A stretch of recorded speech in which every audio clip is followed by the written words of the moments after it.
अगर आप ज़हनी सदमे से गुज़रते हैं या कोई ट्रॉमा आपकी लाइफ में आता है और अक्सर औक़ात बच्चों में अगर वो इस फेज़ में से गुज़रते हैं तो देखा ही गया है कि वो लोग डिसोसिएटिव डिसऑर्डर का शिकार होते हैं, जिसके बारे में मैं आज बात करूँगी कि किस तरीके से उसके हम साइन एंड सिम्टम्स को आइडेंटिफ़ाई करते हैं, उसकी क्या वजूहात होती है और किस तरह से हम उनका ट्रीटमेंट प्रोवाइड करते हैं।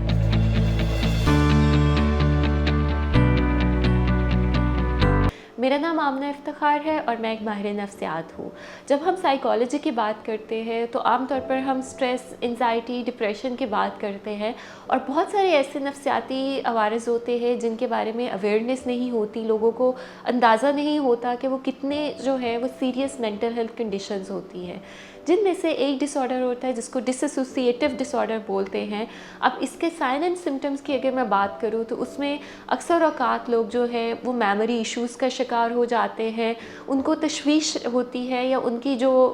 एक कनेक्टिंग टू रियलिटी की पावर होती है वो डिस्टर्ब हो जाती है, कि उन लोगों की परसेप्शन डिस्टर्ब हो जाती है, उनको लग नहीं रहा होता कि उनके इर्द गिर्द जो चीज़ें हैं या इवन उनके अपनी ज़ात है वो रियल भी है या नहीं है। तो उसको हम डिसोसिएटिव डिसऑर्डर बोलते हैं, जिसमें उनको आइडेंटिटी क्राइसिस जो होते हैं वो आना शुरू हो जाते हैं। अब इसकी वजूहात की हम बात करें तो अक्सर ये देखा गया है कि जो लोग प्रोलॉन्ग्ड स्ट्रेस का शिकार रहते हैं या खुदा न खास्ता वो किसी ट्रॉमा में से गुजरते हैं तो इस ट्रॉमा के बाद उनकी एक जहनी कैफियत आती है जिसको डिसोसिएटिव स्टेट ऑफ माइंड बोलते हैं। उसमें उनका कनेक्शन जो रियलिटी के साथ होता है वो डिस्कनेक्ट हो जाता है और वो एक अनरियलिस्टिक जो स्टेट ऑफ माइंड होती है उसमें चले जाते हैं।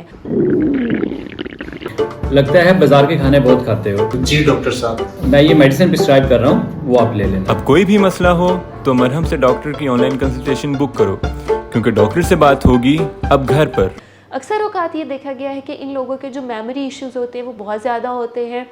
वो अपने इर्द गिर्द जो करीबी लोग होते हैं उनको भी नहीं पहचान पाते, उनको जिन जगहों पे वो रूटीन में काम कर रहे होते हैं या रोज़मर्रा वहाँ पर उनका एक ताल्लुक़ होता है, वो उन जगहों के साथ जो है वो अनफेमिलियर होना शुरू हो जाते हैं। तो डिसोसिएटिव डिसऑर्डर की अगर हम मैनेजमेंट की बात करें तो सबसे पहले हम उसकी रूट कॉज पर जाते हैं और जो उनके अंडरलाइन स्ट्रेस इश्यूज़ होते हैं या वो ट्रॉमा में से गुजरे हुए होते हैं हम उसको बेहतर करने की कोशिश करते हैं। इसके साथ कुछ ऐसे स्पेसिफिक थेरेपी टूल्स होते हैं जिनको हम एडमिनिस्टर करके उन लोगों को ट्रॉमा में से निकलने में हेल्प करते हैं और उनकी कोपिंग स्किल्स जो है उसको इन्हांस करते हैं, ताकि उनकी मेमोरी, कंसंट्रेशन, फोकस और उनकी परसेप्शन जो है उसको इम्प्रूव किया जाए और वो अपनी लाइफ को पहले की तरह जो है वो इंजॉय कर सके। और अगर आपका कोई कमेंट है या आप कोई क्वेश्चन पूछना चाहते हो तो आप कमेंट सेक्शन में जाकर हमारे से पूछ सकते हैं। Thank you so much for watching this video.